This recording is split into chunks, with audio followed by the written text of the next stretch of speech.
Alright, now, welcome back. We have now hit the AD. We are out of the BCs.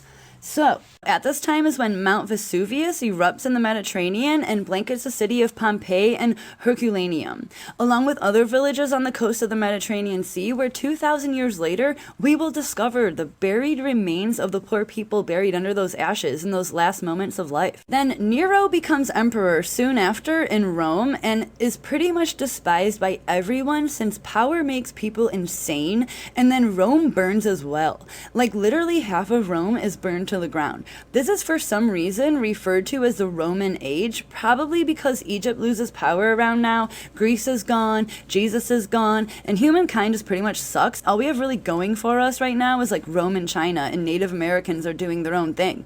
But they also are having civil wars between them sometimes too, and they're building cool stuff like pyramids and mounds and living off the land. So over in Rome, the Colosseum is built to hold spectacles, but it's pretty much just for like spectators to watch enslaved humans kill each other in this weird, grotesque form of murder sport, along with like poor captive animals put into the arena made to fight each other to death. It's super lively and fun for all ages. At this time, the Silk Road comes to an end, most likely due to emperors becoming more and more ridiculously powerful and crazy, and there's a big wall surrounding China now, and everyone has weapons, and no one trusts anyone anymore, and so trading just pretty much stops altogether for a minute. It's every man and every nation for themselves now. Now, this is around the time that hieroglyphics cease being used as well. And in Africa, the Bantu-speaking people interact with Persians and others, and it becomes a mix of languages, and then spreads to nearby regions like Kenya and Mozambique. In Rome, basically a few hundred years go by until Constantine becomes ruler of Rome and builds Constantinople and makes everyone worship the Christian religion. Then we move into the Dark Ages. We pretty much have no written records for the next few hundred years, and no one is sure really what happened and why nothing survived. I'm assuming more terrible people came into power and destroyed most of the previous records, using their power to control even history itself. So on the other side of the planet, the last migration of people into Alaska have now established their own culture, the Thules, and they pretty much just mind their own business and survive and get along and stuff. They eventually become the modern Inuit tribes of today and span Canada and Greenland. South America is doing their own thing, and then in Mesoamerica, the Toltecs rise in power even more so, and they build the city of Tula next. Then the Aztecs begin to flourish in that region as well. And up north in Europe, Anglo-Saxons start showing up in records, and Attila the Hun and St. Patrick all live around this time, and soon the region of what is now known as England becomes united and is called a kingdom. Now, this is a period of time that historians refer to as the Middle Ages in the European and Mediterranean regions. It's during the time of the Dark Ages, meaning we don't have a lot of records during this time, but most likely because we destroyed each other. And in the Near East, Muhammad is born, gains popularity with his teachings, and his teachings spark a new period of Islamic culture following his death, which leads to the Abbasid dynasty, leading to the establishment of the city of Baghdad in Iraq. This period is known as the Islamic Golden Age. Peace and prosperity spreads the land for this short moment of time. Up north in the colder regions in northern Europe, this time is known as the Viking Age. Migrants from the northern regions, traveling, trading, and exploring, and also killing people, begin making a name for themselves. A Viking named Leif Erikson actually travels to America and lands in the Canadian coast. He establishes a permanent place of residence and makes a small village. He meets the natives, and then he basically decides he doesn't want to stay there anymore and leaves and never comes back. The beginning of the Kingdom of England marks the end of the Viking era and begins the start of the monarchy that England runs by. The column next to it is the different dynasties of England. And right before we hit the Renaissance period, we have an unofficial yet highly agreed upon change of epoch and age. Some still say we are in the Holocene to this day, but to be honest, I don't think that's correct. The Anthropocene seems much more correct, considering it means the age of humans and the effect that we have on the geological category. We begin mining and moving large quantities of land, extracting deposits of naturally made resources, most being non-renewable resources, meaning once they're gone, they're gone. We can't get them back. And we begin hunting to such an extreme level that we cause the extinction of many species even by this time. We change the flow of waterways by building dams and displacing many species by chopping down their forests, placing dogs to guard the animals' fields of food. We start bringing rodents to new continents by using giant ships of cargo and accidentally unleash devastation to islands and continents alike, whom disrupt disrupt the natural flow of things. They brought pigs, rats, cats, and dogs, some on purpose, to these islands. And when we bring these, they completely take over and kill off so many species we have yet to even discover to this day. We will never know what went extinct because of those actions. The extinction of the dodo, for example, by catching and shipping them back to Spain, and by eating them and their eggs, and by unleashing pigs and cats onto the islands as well as monkeys, is what killed the entire species. And this purposeful human destruction is called eco-vandalism. They're literally vandalizing the ecosystem at its heart for temporary gains, permanently defacing and disrupting nature. This extinction of the dodo, for example, 300 years later, has affected even the trees on that island right now. There are only a few trees left, and those trees are reliant on the birds digesting their seeds and waking it up in its digestive tract. So the seed will sit dormant until it hits the dodo's digestive tract. So one bird had plenty of reason to be on that island, and just now are humans realizing the impact that one species can have. Imagine if bats and bees and other birds go extinct, or even the small butterfly. They all have their roles, and when one is taken out, it can be disastrous. And sure, we may survive, you say, I mean, look at the chart and you can see that humans survived all of it. But what you don't understand is that humans died a lot during that. And because I just can't leave the age unnamed, I took it upon myself to name the age we are currently in. Considering we have a new epoch, it has to have a new age. So I decided to label it myself. Now this is absolutely unofficial, but I like to call it Idem Semita, which is Latin for same path. It's firstly a shout out to the Latin language that has its roots deep in our modern history. With all of our discoveries and advances in medicine, technology, resources, and everything else that's wonderful about the human race, we still have yet to get past the greed barrier. We have yet to let go of that selfish need to accumulate land and possessions. We have yet to learn of our history and all of our blunders and all of the scars we have placed upon our own past and onto our planet itself. We are continuing on the exact same path. We just talk better and wear nicer clothes and have utilities installed in our homes, but we are the exact same as our ancestors. Every 100 years, the entire population on Earth right now, in 100 years, will all be gone. And Earth will be populated by an entire new group of people. I think we forget this collectively and pretend that someone out there knows what they are doing, but it's just not true. Literally, every 100 years is a whole new group of humans running the planet. I think it's fitting that the age reflects the epoch. It's the epoch of humans. And I want to stress that these two names are not official, and especially not the age name, as I literally named it myself. On that note, we hit the Renaissance period. This is when Europeans start realizing that art and music is actually really cool and trendy, and people are all about being smart and inventing things and being creative, and we don't have to kill people for entertainment. So this new idea leads to the age of discovery, making way for new ideas and inventions and writing music and operas.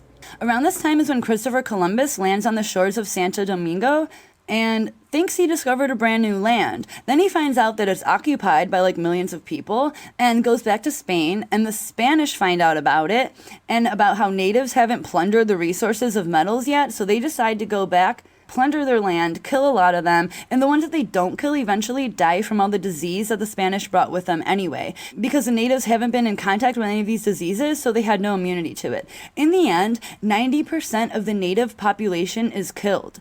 Cortez, a Spanish conquistador, then destroys the Aztec cities and literally builds a new city on top of those ruins, literally on top of it, and claims it as his own.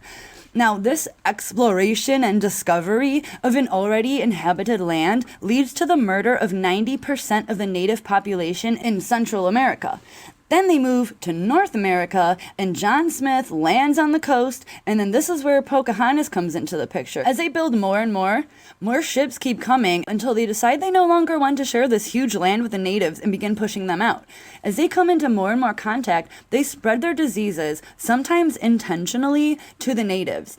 This causes a landslide of deaths over the years. The natives join their tribes in some areas and create a governing system to fight back in larger numbers. The British then tell them to start marching west, sometimes all the way from Florida and the Carolinas is told to march. 50,000 natives were kicked out without any time to even gather their belongings or even food and water. And as the Cherokees, the Creeks, and many other tribes march, nearly 25% of those natives have died just marching there, including women and mostly children.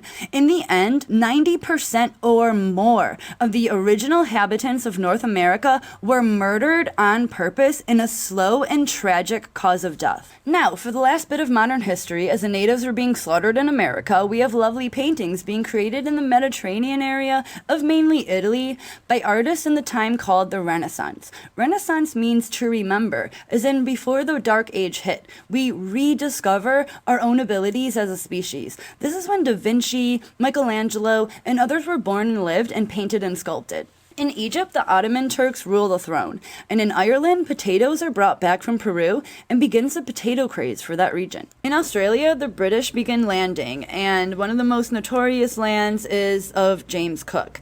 And immediately, the indigenous people there begin dying on a massive scale from the disease that the new Europeans have brought to them.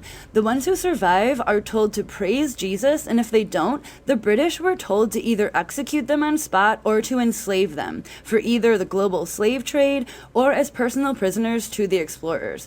I don't like using the term explorers, to be honest. It makes them sound noble and like naturey and stuff, but in fact, they were ruthless, driven by reputation, ego, greed, and just plain malice. In only a short few years, over 75% of the people were tragically killed. Most of Australia's larger bird and mammal species are hunted to extinction, or their prey has been hunted to extinction, which ultimately kills many more species. Now, in New Zealand, the species of giant birds called the moa went extinct, along with their cousins on Madagascar, which led to many giant eagles going extinct as well, as moa were some of their main prey. Many other islands' exotic species went extinct due to colonization. Birds were especially tragic at this time, especially any flightless bird, as they were essentially helpless to the new predators introduced, including humans. As they had no predators this whole time, they had literally never learned not to go up to something that most would consider a predator. Reptiles like the skink go extinct in many islands as well. Shortly after that, the Kingdom of Britain is declared when Scotland and England unite. In France, Italy, and other regions of Europe, composers begin writing music, and this phase of composing is divided into sections called Baroque, Classical, Romantic, Modernist, and so on. So by the 1900s, millions of species had become extinct due to our colonization at a rapid pace. By this time, many species of antelope, horse, sloth, camel, elephants, buffalo, cat, birds, reptiles, trees, plants, entire island forests, minks, and marine animals have been wiped out.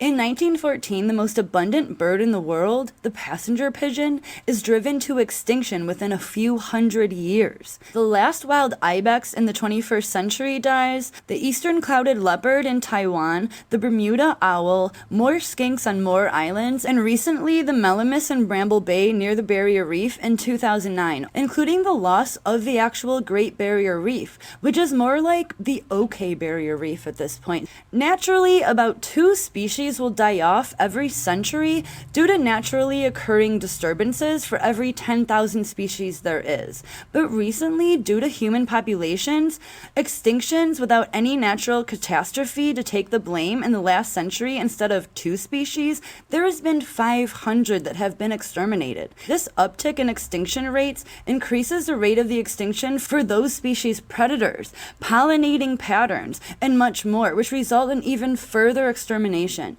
Now, towards the very end, I also put in a bunch of different wars just to show the casualties. So in the parentheses, that is the amount of casualties per war. I just kind of want to show you visually on how, we just keep killing our own selves. I mean, it's crazy. We just kill ourselves over and over again, just over land and over power and stuff. So there is kind of like a dispute between where the Iron Ages end, the Industrial Ages end, and the Age of Discovery and stuff end. I put it into where I felt like it fit the best. And Some say the industrial age never actually ended yet, but I beg to differ because we aren't in that same era anymore. I feel like the biggest change in human history is the invention of indoor plumbing. Although the worldwide internet also comes after that, I didn't change it to be a new age. I want to keep it at indoor plumbing, also because indoor plumbing hasn't reached all of the population of humans yet. There's many, many, many humans out there right now that absolutely do not have running water. So over here in the geo column, you can see that most major geological changes are man-made. We not only see the aggressive mining, but the additional millions, if not billions, of cattle that are on the planet at one time every day. Cattle not only produce large amounts of methane, which is even more harmful to the atmosphere than carbon, but they consume vast quantities of farmland. The output of food that is digested by a person compared to the amount of food that they take in is simply not sustainable. One cow will consume fields of food within its lifetime just to produce a few meals of beef, when alternatively, that field could have produced thousands of meals for humans without that cow eating it. Which doesn't sound all that impactful until you realize that the number of cattle keep increasing, and in order to feed them food, more lands have to be cleared and planted with grass. The Amazon rainforest's biggest threat isn't the logging of trees for lumber, it's the clearing of forests to be replaced by grassland. This is becoming detrimental to our planet and many other rainforests and regions. Species there go extinct every single day. And it's all due to the strange need for beef, an unsustainable product. And beef is basically just an inferior product of plant protein. Cows are herbivores and get all of their protein from the plants that they eat. Humans run off of plants, and that's why we only eat meat that is from herbivore animals, because they contain the plant protein that we need. It's not a new protein. And it used to be a good idea to have goats and cows and the like, because the farmer could let it graze the fields and mountainsides that couldn't be cultivated, therefore technically cultivating the grass that grew on the mountainside, because they would eventually eat the muscle that grass produced in the animal. But it's become the opposite now, and cows have become a detriment to the environment instead of being a helping grazer to get the most out of otherwise useless land. And as we replace trees with grass, this causes soil erosion to increase, as trees helped keep cliffs, shores, and mountainsides intact. Without trees, our land will become more and more uninhabitable, causing ripples of effect on wildlife, atmosphere, temperature, but on us as well. But not only that, a lot of our cities draw their drinking water from underground pools of water. Hundreds of years later now, cities around the world have begun sinking into the earth as the water below is sucked out. Major cities around the world are actually sinking below sea level due to these extractions and will eventually run out. This causes sinkholes as pockets of air replace the water, and then the ground eventually falls in. We are also mining coal, and if the coal catches fire in one spot, it can consume the entire deposit of coal in that area. Cities have been abandoned due to this, and these fires last hundreds of years sometimes. They kill and displace everything that lived above the land and in that region, and for miles around. So with all this mining, we make metals from it. And so, for example, in order to make 1 ton of copper, 99 tons of waste is produced. So this waste is dumped into a dammed up natural river in most cases. Major leaks and failures occur all the time, sometimes dumping the entire load of waste into rivers, poisoning the animals, plants, and local people. There are things called Superfund Sites, and they're giant wastelands of toxic dumps like these, and they're piling up, eventually leaking mercury, lead, acidic erosion, and other toxic poison into the local waterways and land, eventually poisoning a large area. There are currently over 1,000 of these sites in the United States alone. Actual plastic and garbage gets dumped into the ocean far away offshore, unknown to most people, and never thought of again. This plastic has caused entire species to be nearly extinct and on the endangered species list. As the problem grows, it will only get worse. This causes whales, dolphins, fish, birds, and mammals to accidentally eat plastic bags and nettings and straws and a plethora of other non-compostable plastics to fill their stomachs. We catch millions of sharks a year and cut off their fins and throw them back into the water alive, where they sink to the bottom and drown to death. I could go on and on about the grief we bestow upon this planet by our senseless treatment of it, but I think you get the picture, and we don't have to be this destructive. We don't have to commit eco-vandalism on a daily basis. We can have ways to stop it. We can make laws. We can have limits to what we do. And we can have replacement products and eco-friendly products instead. But we just simply choose not to. So I'm going to end this video series here. I obviously skipped over a bit while narrating it, but I figure it's easily decipherable if you download it and take a look for yourselves. So if you guys are interested in having a copy of the timeline I made, you can go to my link and purchase it there, which would mean a lot to me if you can buy it directly from me at the link below in the description box. It'll take you to my Etsy where you can instantly download it for a one-time purchase of only $1.99, where all the proceeds will actually go to me and not someone who stole it from me. It's only $1.99, so I figure instead of a Patreon or anything similar, or if you just want to support me, please do so there by purchasing a digital download of this timeline, as it's my only form of donations at this point. If I do get enough contributions in the form of purchases, I'll definitely make further videos on these subjects, and most likely will expand the timeline even more so if that's the case. And if you have any suggestions on areas you'd like expanded, please let me know in the comments. I'll definitely consider them. Thanks so much for sticking through this series, and I hope you enjoyed it, and stay tuned for more smart stuff.